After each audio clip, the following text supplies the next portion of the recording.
What if I told you that the greatest barrier between you and the life you truly desire isn't lack of resources, connections, or even talent, but something much closer to home? What if the prison you find yourself in has invisible walls made entirely of fear? Think about it for a moment. How many decisions in your life, from the seemingly insignificant to the life-altering, have been shaped not by what you want, but by what you're afraid of? Perhaps you've stayed in a job that drains your spirit because you fear financial insecurity. Maybe you remain in relationships that no longer serve you because you fear being alone. Or possibly you've kept your most authentic self hidden because you fear judgment and rejection. What would your life look like if fear hadn't been in the driver's seat all these years? Today, we're going to explore how fear, while natural and necessary for survival, has evolved from protector to jailer for many of us. And more importantly, how to reclaim the keys to your freedom. By the end of our journey together, you'll have practical tools to recognize fear's presence in your life, understand its deeper messages, and move forward with courage even when fear inevitably arises. Fear is one of our oldest emotional systems, hardwired into our biology through millions of years of evolution. At its most fundamental level, fear exists to protect us from danger, to trigger the fight-flight-freeze response that helped our ancestors survive predators and environmental threats. This ancient alarm system floods our bodies with adrenaline, sharpens our senses, and prepares us for immediate action when physical danger looms. But here's where things get interesting and problematic. In our modern world, physical threats are relatively rare for most of us. We're not regularly running from predators or fighting for survival. Yet our fear system remains fully operational, now primarily responding to psychological and social threats. Rejection, failure, judgment, uncertainty, loss of status, or the unknown. Our brains process these abstract threats with the same urgency as physical danger, triggering the same physiological responses. Even though running, fighting, or freezing rarely solves these modern challenges. As author Elizabeth Gilbert brilliantly puts it, fear is a wonderful servant, but a terrible master. When fear serves its original purpose, alerting us to genuine danger, it's invaluable. But when it becomes a dominant force guiding our decisions, it transforms from protector to prison guard, keeping us trapped in a life that's safe but suffocatingly small. Consider the story of James, a talented artist who spent 20 years in corporate marketing. "I always knew I wanted to pursue art seriously," he told me. "But each time I considered making the leap, my mind would flood with terrifying scenarios. Financial ruin, disappointing my family, discovering I wasn't actually talented enough. So I'd retreat to what felt safe, promising myself someday I'd follow my passion." It wasn't until James faced a life-threatening health crisis at 45 that something shifted. "Facing my mortality made the fear of failure seem trivial by comparison. I realized I was more afraid of reaching the end of my life, having never truly lived, than I was of any of those other scenarios." James didn't suddenly become fearless. Instead, he developed a new relationship with fear, one where it no longer had veto power over his decisions. This distinction is crucial. The goal isn't to eliminate fear. That's neither possible nor desirable. The goal is to stop organizing your life around avoiding fear and start organizing around what brings you meaning, purpose, and joy, even when fear shows up as your uninvited companion. So, how do we make this profound shift? Let's explore practical approaches that draw from ancient wisdom traditions, contemporary psychology, and the lived experiences of people who've transformed their relationship with fear. The journey begins with awareness, learning to recognize fear's presence and influence in your life. This sounds simple, but it's surprisingly challenging because fear rarely announces itself clearly. Instead, it disguises itself as practicality, procrastination, perfectionism, cynicism, or even wisdom. "I'm just being realistic," or "I need to be prepared for every possibility," often mask fear-based thinking. Try this revealing exercise. For 1 week, carry a small notebook and jot down moments when you feel resistance, hesitation, or avoidance. Later, review these notes and ask yourself, what was I afraid might happen in this situation? You'll likely discover patterns, specific fears that repeatedly influence your choices, often operating just below conscious awareness. For many people, these fall into common categories: fear of failure, fear of rejection, fear of success, yes, that's real, fear of the unknown, fear of inadequacy, or fear of losing control. Naming your specific fears is powerful. It transforms vague anxiety into something more concrete that you can examine and address. Once you develop greater awareness of how fear operates in your life, the next step is learning to relate to your fears differently. Most of us instinctively respond to fear in one of two counterproductive ways. We either fight against it, try and suppress or eliminate it, or we surrender to it, allowing it to dictate our choices. But there's a third option, what psychologists call the willingness approach. Willingness involves acknowledging fear's presence without judgment, while choosing to act based on your values rather than your fear. It's saying, I notice I'm feeling afraid, and I'm going to move forward anyway. This approach recognizes fear as a sensation and a set of thoughts, not an emergency or command that must be obeyed. Think of it this way. Fear is like weather passing to the sky of your mind. Just as you wouldn't confuse yourself with a rainstorm, I am rain, you can learn to stop identifying with your fear. I am afraid becomes I notice fear arising.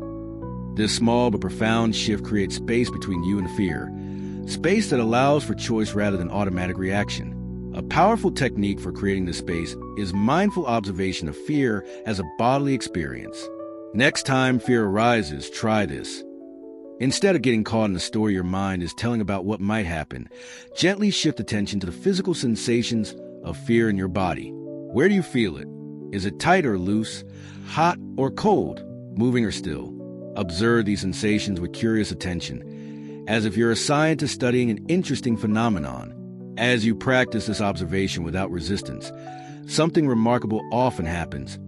The intensity of the fear begins to shift. It might not disappear completely, but it usually becomes more manageable, less overwhelming. You discover that you can feel fear without being consumed by it. This approach draws from ancient contemplative traditions and is supported by modern neuroscience. Brain imaging studies show that labeling emotions activates the prefrontal cortex, the thinking brain, while reducing activity in the amygdala, the fear center. Simply noting fear is present helps engage the parts of your brain capable of rational thought rather than being hijacked by the alarm system.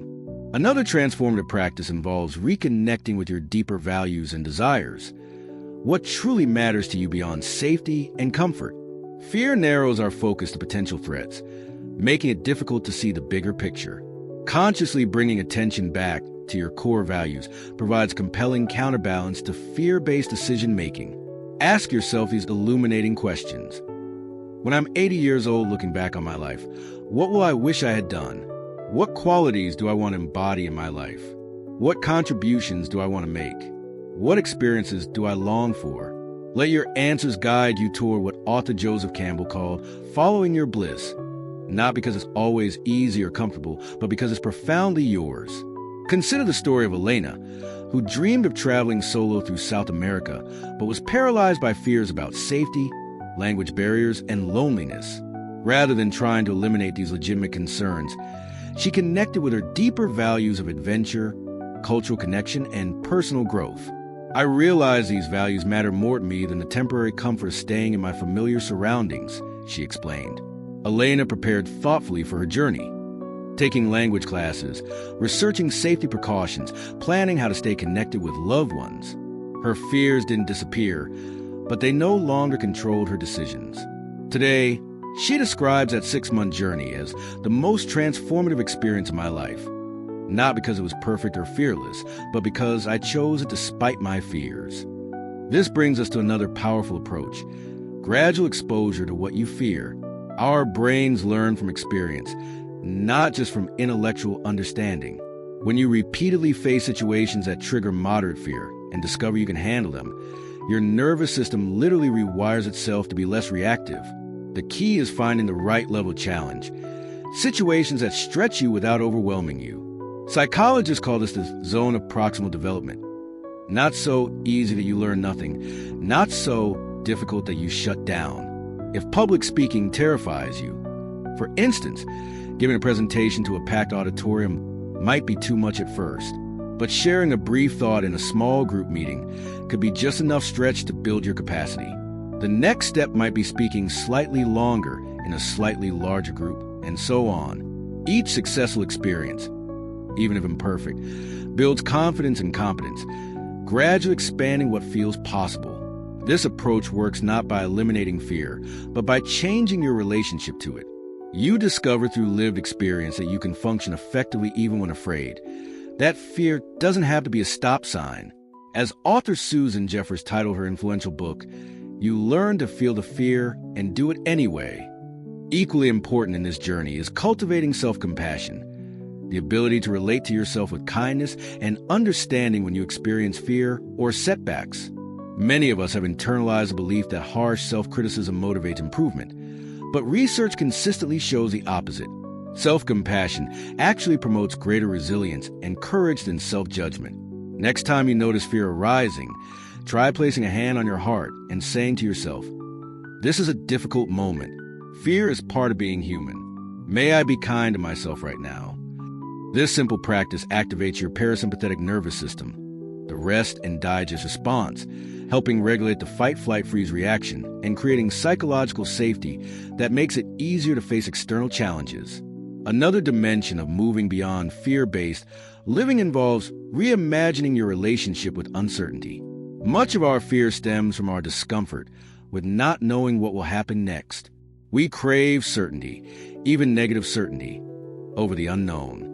This is why many people remain in situations they know are harmful rather than venturing into unfamiliar territory that might be better but isn't guaranteed. But what if uncertainty isn't your enemy? What if it's actually the space where possibilities exist?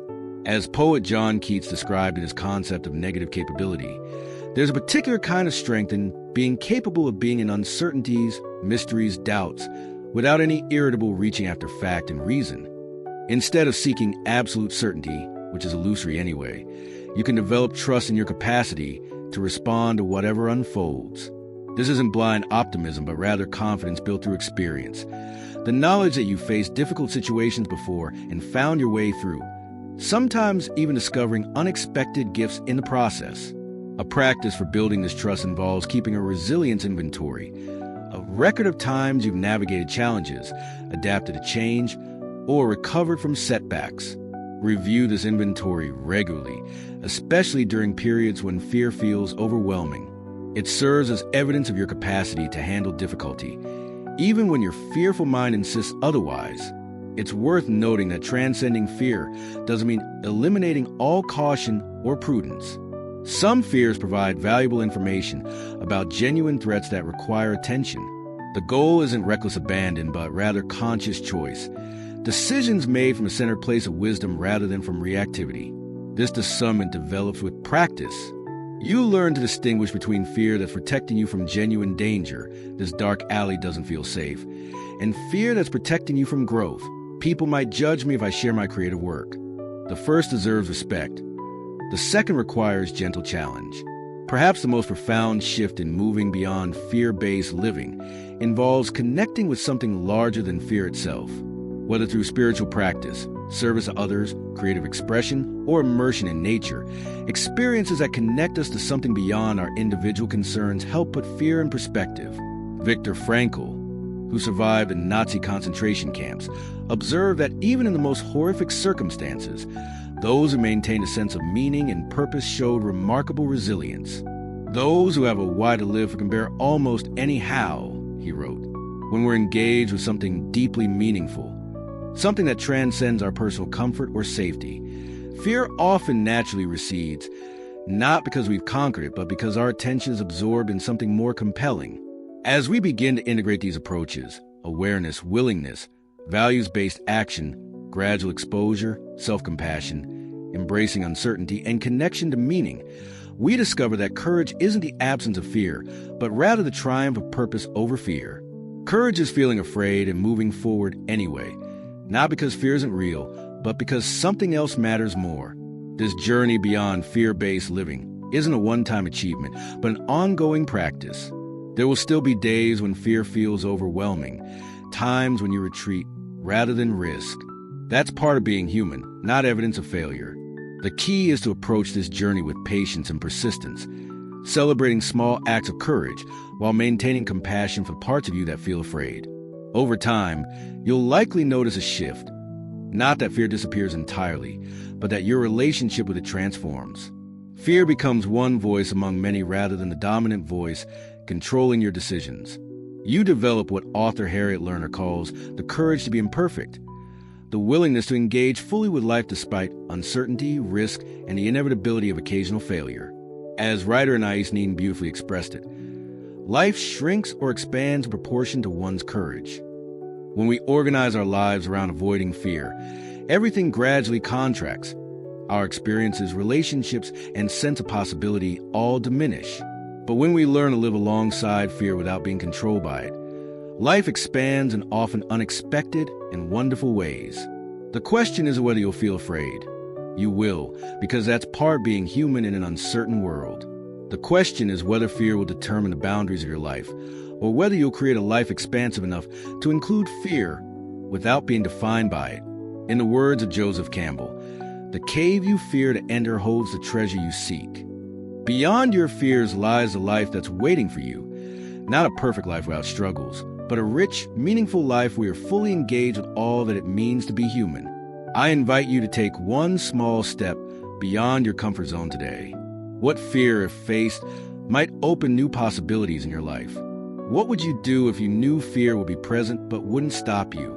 Share your thoughts and experiences in the comments below. Your insights might be exactly what another viewer needs to hear. If you found value in this exploration, please consider liking this video and subscribing to the wisdom of human nature. Together, we're creating a community of people committed to living with greater courage, authenticity, and purpose. Thank you for joining me on this journey. Remember, you don't have to become fearless to live a meaningful life.